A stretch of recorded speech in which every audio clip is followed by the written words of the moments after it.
A rabbit takes 22 leaves for every 17 leaves of a cat, and 22 leaves of a rabbit are equal to 17 leaves of the cat. 17 leaves of the cat. What is the ratio of the speeds of a rabbit and cat?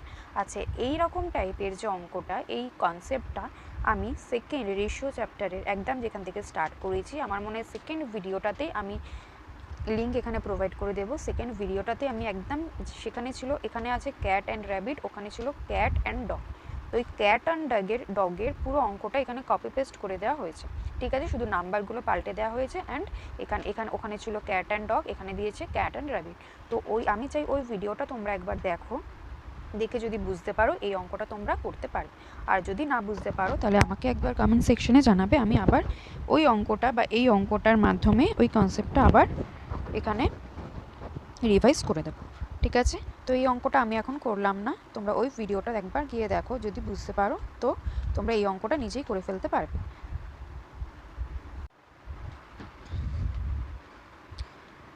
10 years ago, the age of Karishma was 1/3 of the age of Babita. 14 years hence, the ratio of ages of Karishma and Babita will be 5:9. Find the ratio of their, এটা দেওয়া হবে একটু এখানটা ঢেকে গেছে, of the present age, ঠিক আছে। তো 10 years ago, এখানে 10 বছর আগে দিয়েছে, আর এখানে 14 বছর বাদে দিয়েছে। তো 10 years ago, Karishma is to ববিতার এজের রেশিও কত ছিল? আচ্ছা, কারিশমা হচ্ছে 1/3, মানে ববিতার এজ যদি 3 হয়, কারিশমার এজ কত হয়ে যাবে? 1। এটাই হচ্ছে Karishma was 1/3 of the age of Babita, মানে Karishma equal to 1/3 into Babita, তাই তো। তাহলে কারিশমা বাই ববিতা কত হয়ে যাবে?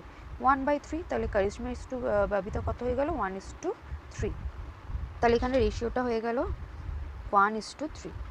14 years hence, the ratio of ages of Karishma and Babita will be 5:9। তাহলে এখানে আমরা দেখছি 10 বছর আগে, অ্যান্ড এটা দেখছি কত? 14 বছর বাদে। তাহলে টোটাল এখান থেকে এতটা কত ইয়ার্সের ডিফারেন্স হয়ে গেল? এটা হচ্ছে 10 বছর আগে, এটা 14 বছর বাদে, তার মানে 10 যোগ 14 মানে টোটাল হয়ে গেল, আচ্ছা এটা মুছে দিই, টোটাল হয়ে গেল 24 ইয়ার্সের ডিফারেন্স, তাই তো। তো এইখানে আমরা একটা অঙ্কে করেছিলাম যে এই দুটো, মানে এখানে ইয়ার্সের ডিফারেন্স হচ্ছে টোটাল 24, মানে করিশ্মার এজও 24 ইয়ার্স বাড়বে, ববিতার এজও 24 ইয়ার্স বাড়বে। তাহলে দুজনের এজই যখন সেম ইয়ার্সে বাড়বে, তার মানে এই ডিফারেন্সটা নিশ্চয়ই সেম হওয়া চাই। যদি সেম না হয় তাহলে আমরা কি করে করব, সেটা একটা অঙ্কে আমি ছোট্টভাবে দেখিয়েছিলাম, কারণ আমার যতদূর মনে পড়ছে সেই অঙ্কে ডিফারেন্সটা সেম ছিল, তাই আমাদের কিছু করতে হয়নি। কিন্তু এখানে আমরা দেখছি 1 থেকে 5 কত হয়েছে? 4, এখানে ডিফারেন্সটা 4। আচ্ছা, আমি এটা পুরো মুছে করি, তাহলে বোঝা যাবে।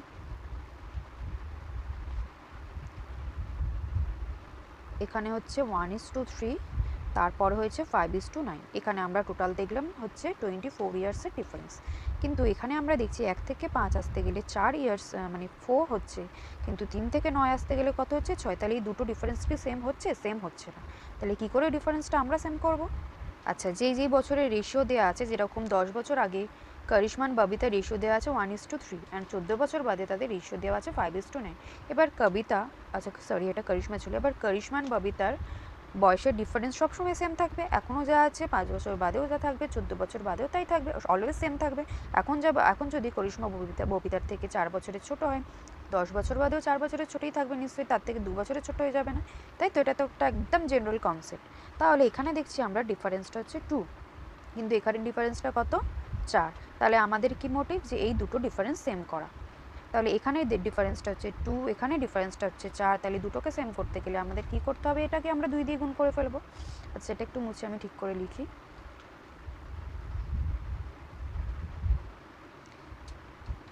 এখানে ডিফারেন্সটা কি? 2, এখানে ডিফারেন্সটা হলো 4। দুটো ডিফারেন্স সেম করতে গেলে আমাদের এটাকে 2 দিয়ে গুণ করতে হবে, এই রেশিওটাকে। তাহলে এখানে হয়ে গেল 4, এখানে হয়ে গেল 4। তাহলে এটাকে 2 দিয়ে গুণ করলাম, তাহলে পুরো রেশিওটাকে 2 দিয়ে গুণ করলে কত হয়ে যাবে? এখানে 2, এখানে 3 দুগুণে 6। তাহলে এটা মুছে আমি ঠিক করে লিখি।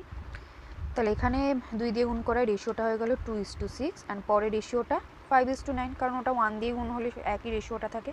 তাহলে এবার দেখো ডিফারেন্সটা, এখানে 2 থেকে 6 4, এখানেও 5 থেকে 9 4। এবার অটোমেটিক ইয়ার্সের ডিফারেন্সটা দেখো সেম হয়ে গেছে। 2 থেকে 5 কত? 3, 6 থেকে 9 কত? 3।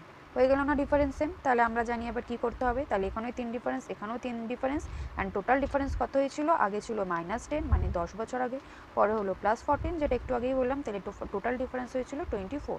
তাহলে এই 3টাকে আমরা মানে অনুপাতের ডিফারেন্সটাকে আমরা রিয়েল ডিফারেন্স দিয়ে সেন্ড করে দেবো, ব্যাস তাহলে আমাদের হয়ে যাবে। তাহলে 3 = 25, 1 = কত 8, হয়ে গেল আমাদের কাজ।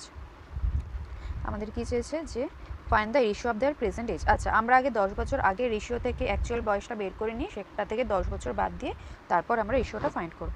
তাহলে এখানে আচ্ছা 10 বছর আগে কত রেশিও ছিল, 2:6, তাহলে বয়স কত হবে, করিশ্মার বয়স হয়ে যাবে এখানে 10 বছর বাদে কত হয়ে যাবে 8, 8 দুগুণে 16।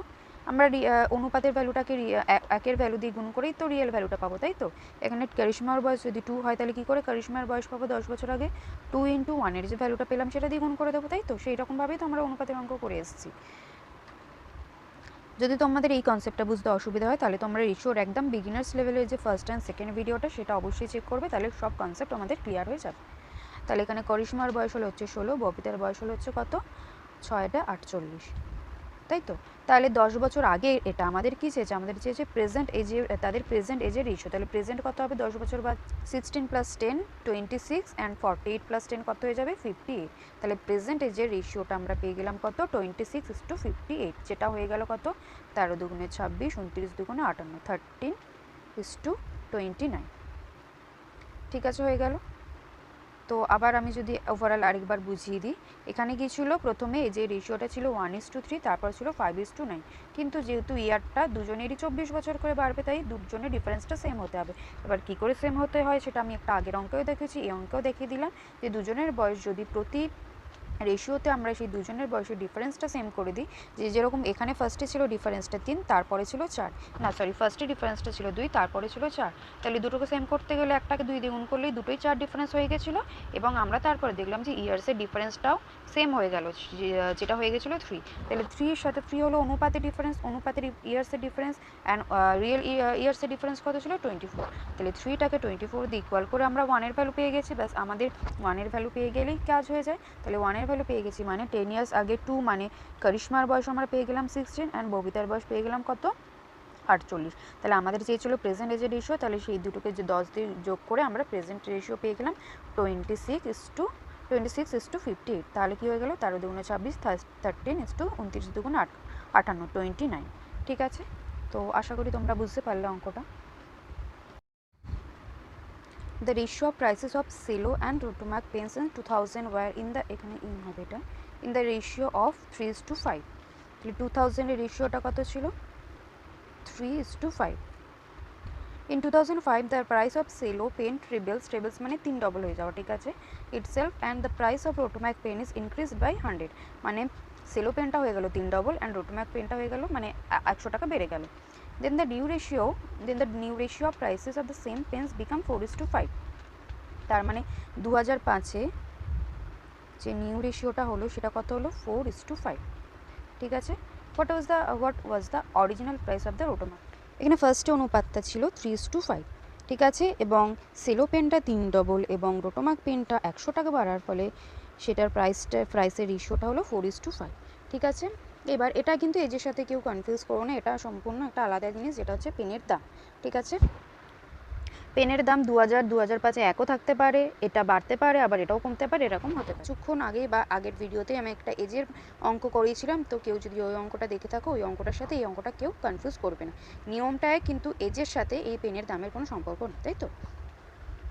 ঠিক আছে, তো এখানে দেখা যায় এখানে আগে ছিল 3:5, এবার সেলো পেনের দামটা হয়েছে 3 ডবল এবং রোটোম্যাকের পেনটার দাম 100 টাকা বেড়েছে। আচ্ছা, রেশিওটা ছিল 3:5 অ্যান্ড এখন হলো হচ্ছে 4:5।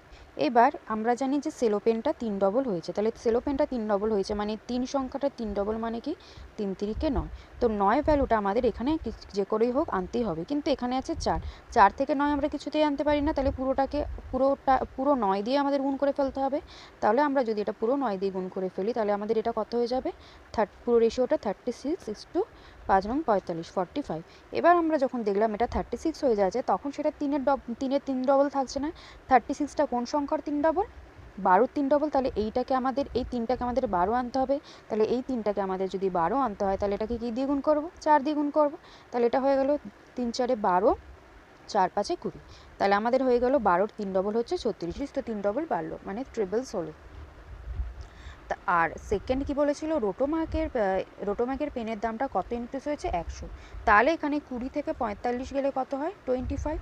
তাহলে এখানে আমরা 25 = 100 লিখতে পারি। আমরা তো এইটাকে সেম করেই দিয়েছি যে সেলো পেনের দামটা ট্রেবলস হয়েছে মানে 3 বারং 36। তো সেকেন্ডটা এটা আমাদের ট্রেবলস করার পরে আমরা দেখলাম সেকেন্ডটা আমাদের ডিফারেন্সটা কত হলো? 25, যেটা আমাদের অঙ্কে দেওয়া আছে 100। তাহলে এখানে লিখে দিতে পারি যে 25 = 100। ঠিক আছে, তাহলে 25 = 100 যদি হয় তাহলে এখানে 1 = কত হয়ে যাবে? 4। তাই তো 1 = যদি 4 হয়ে যায়, আমরা জানি অনুপাতে আমাদের মানের ভ্যালু পেয়ে যাওয়া মানে আমাদের রিয়েল ভ্যালুগুলো আমরা পরপর পেয়ে যাব। তাহলে এখানে লাস্টে কি বলেছিল? What was the original price of the Rotomac pen. তাহলে এখানে কিন্তু এই রেশিওটা আর কাজে লাগবে না, আমাদের যে রিভাইজড রেশিওগুলো আমরা পেয়েছিলাম। আচ্ছা, এখানে আমি পরিষ্কার করে লিখে দিই।